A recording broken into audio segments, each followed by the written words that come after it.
नमस्कार दोस्तों, मैं विकास भारद्वाज एक बार फिर आप सभी का मेरे इस वीडियो में स्वागत करता हूं। आज के इस वीडियो में हम लोग मिनी टेस्ट सीरीज़ 9 करेंगे। मतलब कि मिनी टेस्ट सीरीज़ का यह 9वां भाग है। 20 वस्तुनिष्ठ प्रश्नों का सेट है जो कि रूल 70 रूल 72 दोनों के लिए काफ़ी उपयोगी साबित होगा। एक मोटिवेशनल कोट के साथ हम शुरू करेंगे इस वीडियो को। कोट है कि जितना कठिन संघर्ष होगा जीत उतनी ही शानदार होगी। इसलिए आप जिस तरह से अभी मेहनत कर रहे हैं उस मेहनत के बाद जो सफलता मिलेगी वो बहुत ही शानदार होगी। इसलिए आप अपने संघर्ष में किसी प्रकार की कमी ना रखें, आपको एक शानदार जीत ज़रूर मिलेगी। साथ ही साथ अगर अभी तक आपने मेरे वेबसाइट पर विजिट नहीं किया है तो आप rpfldc.blogspot.com पे जाकर के विजिट करें। कुछ लोगों ने कमेंट किया था कि हिंदी में कैसे करें, तो राइट साइड में आपके लिए जहां गूगल ट्रांसलेटर रखा हुआ है तो आप वहां पर जब क्लिक करेंगे तो आप हिंदी में वहां पर सेलेक्ट करेंगे तो वो हिंदी में कन्वर्ट हो जाएगा पूरा ब्लॉग और आप उसे हिंदी में आसानी से पढ़ पाएंगे। चलिए देखते हैं आज के टेस्ट सीरीज का पहला सवाल। जो पहला सवाल है, how many languages were there in the original constitution. मूल संविधान में जो है कुल कितनी भाषाएं थी? मूल संविधान में कुल कितनी भाषाएं थी? क्या 11 थी, 12 थी, 13 थी या 14 थी? क्या होगा सही उत्तर? सही उत्तर है दोस्तों ऑप्शन नंबर डी। मूल संविधान में 14 भाषाएं थीं, बाद में अमेंडमेंट करते हुए फिर 22 भाषाएं हो गई थी। चलिए देखते हैं अगला सवाल। In which year Maithili, Bodo, Dogri and Santhali were added to the 8th schedule later. किस वर्ष में मैथिली, बोडो, डोगरी और संथाली को बाद में 8वीं अनुसूची में जोड़ा गया? क्या ये वर्ष 1965 था, 2001, 2003 या 2005 में? क्या है सही उत्तर दोस्तों? सही उत्तर है ऑप्शन नंबर सी 2003। वर्ष 2003 में जो है सबडोम जो कि संथाली, बोडो, डोंगरी और मैथिली को जोड़ा गया था। चलेंगे आगे। तीसरा सवाल है, what is the amount of prize money given under Rajbhasha individual cash award scheme. जो राजभाषा की व्यक्तिगत नगद पुरस्कार योजना है उसके तहत दी जाने वाली पुरस्कार राशि कितनी है? क्या ये 1000 रुपये है, 1500 रुपये है, 2000 है या 2400 है? कितनी है? सही उत्तर है दोस्तों ऑप्शन नंबर बी 1500 रुपये का पुरस्कार राजभाषा व्यक्तिगत नगद पुरस्कार राजभाषा इंडिविजुअल कैश अवार्ड स्कीम के तहत दिया जाता है। चौथा सवाल है, what is the name of the award given for writing Hindi poetry books. Hindi कविता पुस्तकें लिखने के लिए दी जाने वाली या दिए जाने वाले पुरस्कार का नाम क्या है? क्या ये प्रेमचंद पुरस्कार है या मैथिली शरण गुप्त पुरस्कार या जयचंद पुरस्कार या राजेंद्र पुरस्कार है? सही उत्तर है दोस्तों option number B Maithili Sharan Gupt पुरस्कार है। जो राजभाषा के कुछ सवाल और भी जो डीप हैं उसे ब्लॉग में आज अपडेट कर दिया जाएगा। आप उसे जो है ब्लॉग स्पॉट पर विजिट करके rpfldc.blogspot.com पर विजिट करके ज़रूर देख लीजिएगा। राजभाषा से संबंधित जितने भी सवाल हैं वो सारे वहाँ पर आपको वन लाइनर के फॉर्म में मैं अपडेट कर दूँगा ताकि आप आसानी से जो है अगर टेस्ट में जो क्वेश्चन कवर नहीं किया गया है उसे आप वहाँ पर पढ़ करके जाएं ताकि एग्ज़ाम में कोई भी किसी भी प्रकार का सवाल आपसे राजभाषा से संबंधित ना छूटे। चलिए देखते हैं आगे। पांचवा सवाल है, when was first time world Hindi day is observed. आपको ये पता होगा कि विश्व हिंदी दिवस जो है 10 जनवरी को मनाया जाता है, लेकिन मैंने सवाल यहाँ दिया है कि when was first time world Hindi day is observed.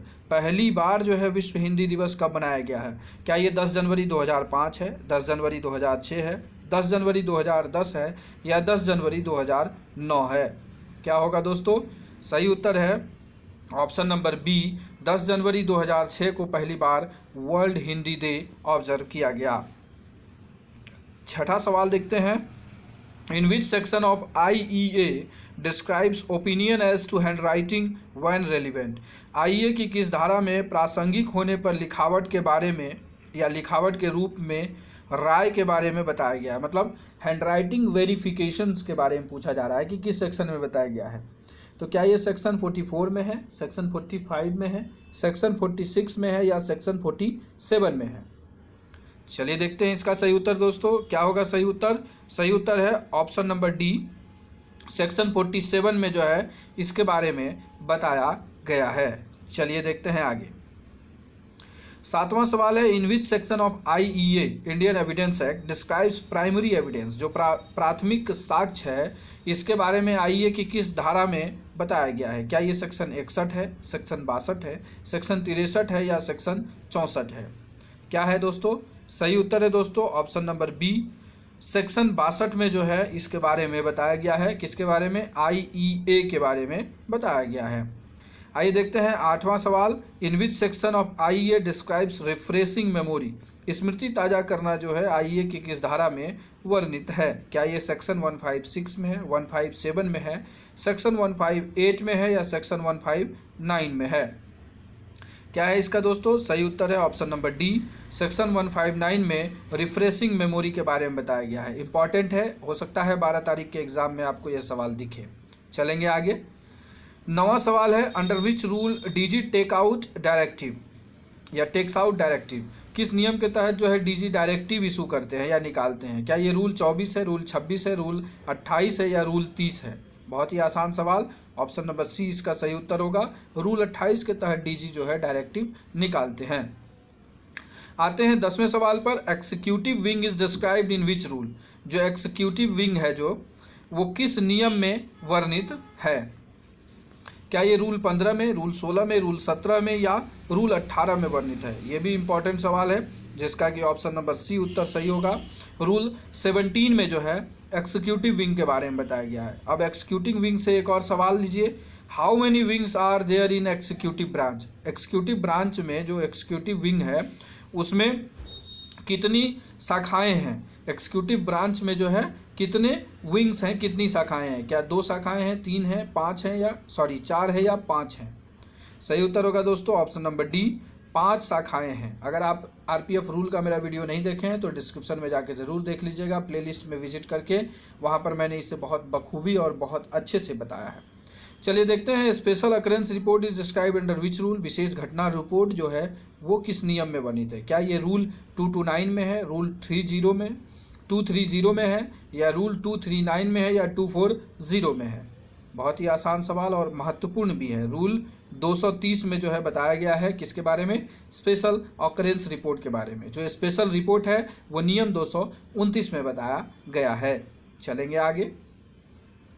13 number सवाल है, general powers and functions of enrolled member of force is described under which rule, बल के नामांकित सदस्यों की सामान्य शक्तियां और कार्य किस नियम में वर्णित हैं? क्या ये रूल 40 में है, रूल 41 में है, रूल 42 में है या रूल 43 में है?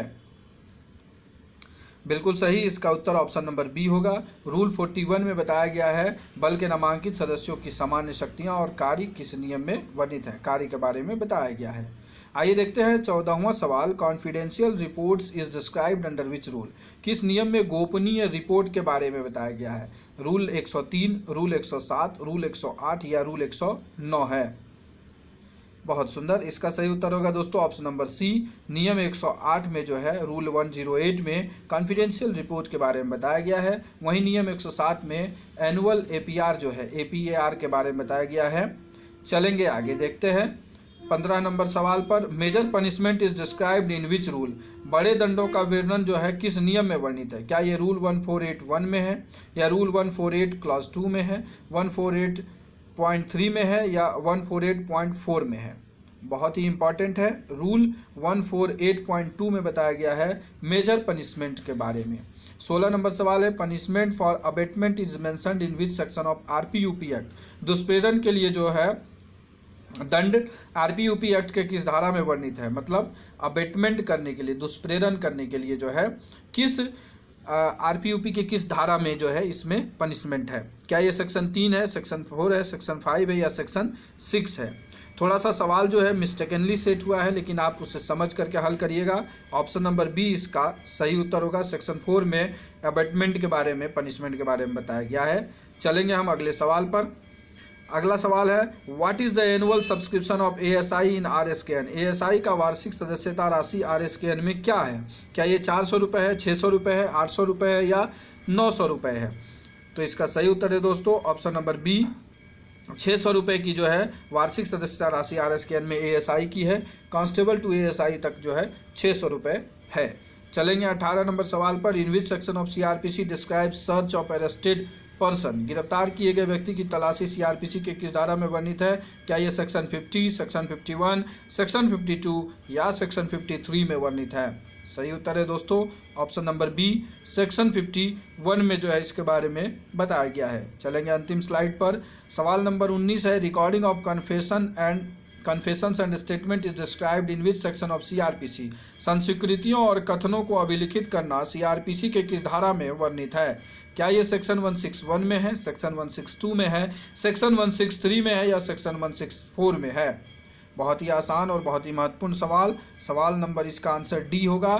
सेक्शन 164 सेक्शन 164 में संस्वीकृतियों और कथनों का अभिलिखित करने के बारे में बताया गया है। अंतिम सवाल इस वीडियो का, public authority is defined under which section of RTI? Public authority जो है आरटीआई एक्ट के किस धारा में परिभाषित है? क्या ये सेक्शन 2B में है, 2D में है, 2G में है या 2H में है? तो मैंने आपको बताया था HP का कंप्यूटर होता है, तो H से हो गया, H में परिभाषित है, और P से हो गया पब्लिक अथॉरिटी। तो ऑप्शन नंबर डी इसका सही उत्तर है। आशा करता हूं कि आपके लिए ये सारे वीडियो का सीरीज जो है काफ़ी महत्वपूर्ण साबित हो रहा होगा। अगर महत्वपूर्ण साबित हो रहा है तो लाइक करके मोटिवेशन बनाइए। पहली बार आए हैं तो सब्सक्राइब करिए, ताकि लॉ संबंधित जो भी क्वेश्चन बनाए जाते हैं आपके एग्ज़ाम के लिए वो बहुत ही सटीकता से, बहुत ही सुंदर तरीके से मैं पढ़ करके बनाता हूं, और आशा करता हूं कि आपके एग्ज़ाम में सवाल इस बार ज़रूर फंसेंगे। चलिए वीडियो यही समाप्त करते हैं। इस वीडियो को ध्यानपूर्वक देखने के लिए आप सभी मित्रों का प्रेमपूर्वक दिल से धन्यवाद।